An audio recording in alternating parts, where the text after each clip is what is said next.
ये मुतालिबा किया है और हम असद मजीद को कॉल ऑन करते हैं कि आप इस स्टेटमेंट के बाद अपनी स्टेटमेंट जरूर दे दें और इस बात की तायीद करो और इसकी तरदीद करो कि उसने जो कहा है कि कोई ऐसी मीटिंग नहीं हुई है उसको डिनाई करे, क्योंकि ये जो एविडेंस है जो उसने दी है डोनाल्ड लू ने वो सरासर झूठ है।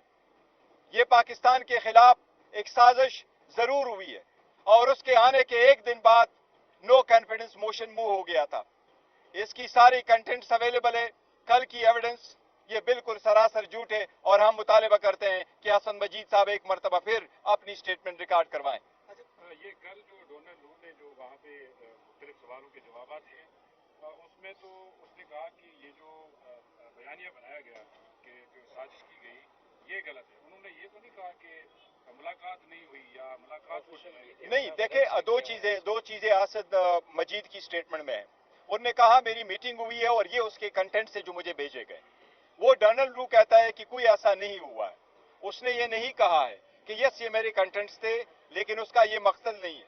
इसलिए उसने जो इसको डिनाई किया है तो लाजिम है कि असद मजीद उसको दोबारा कहे कि असद मजीद और डोनाल्ड लू के दरमियान जो मीटिंग हुई है उसके कंटेंट्स क्या थे और उनके साथ कंटेंट थे उसको डिनाई किया है, मुलाकात का जिक्र भी नहीं किया। लिहाजा वो सब कुछ डिनाई कर रहा है।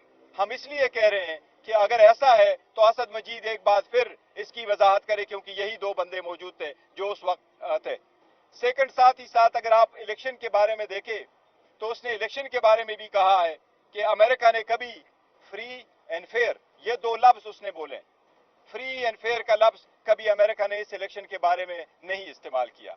1 घंटा 25 मिनट डोनाल्ड लू की इंटरव्यू है, वो क्वेश्चन सेशन 1 घंटा 25 मिनट रहा है।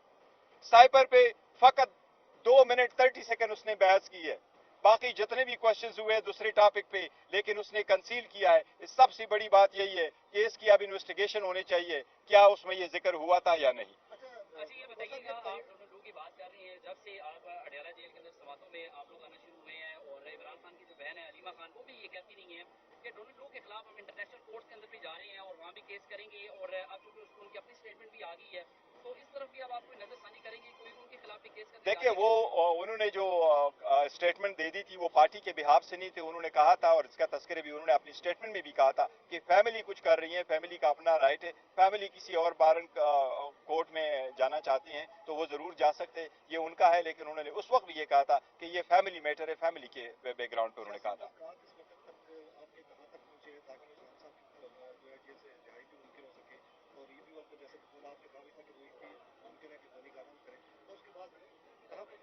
देखिए जहां तक खान साहब की बाहर आने का ताल्लुक है और हमारी मुज़ाकरात का ताल्लुक है तो एज अ पॉलिटिकल पार्टी तो दरवाजे हमेशा खुले होते हैं मुज़ाकरात के लिए और हम पॉलिटिकल पार्टी के साथ डायलॉग पे ही बिलीव करते हैं और बाकी जो बातें हुई है वो 1 पॉइंट एजेंडा पे हमने उनसे बात की है। लेकिन खान साहब की बाहर आना हम किसी मुज़ाकरात के साथ उसको अटैच नहीं करते हैं, ना उस पर डिपेंडेंट है। हम अदालतों का एहतराम करते हैं, अदालतों पर एतमाद करते हैं। अदालतों से ही दरख्वास्त है कि जिस तरीके से हमारे खिलाफ 14-14 घंटे ट्रायल चला करके 10-10 मिनट के ब्रेक करके ये केसेस चलवाए गए थे, गैर आईनी गैर कानूनी तरीके से ट्रायल कंडक्ट किए गए थे। अब जबकि हाई कोर्ट इस मैटर को देख रही है, हाई कोर्ट की आईनी जिम्मेदारी है कि ट्रायल कोर्टों के ऐसे फैसलों पर नजरसानी करके खुद उनको देख ले। हम उम्मीद करते हैं कि अदलिया इस पर जल्द से जल्द फैसला करेगी। मुझे उम्मीद है इंशाअल्लाह ताला नेक्स्ट वीक अदलिया इन दोनों केसेस पे फैसला देगी। शुक्रिया जी,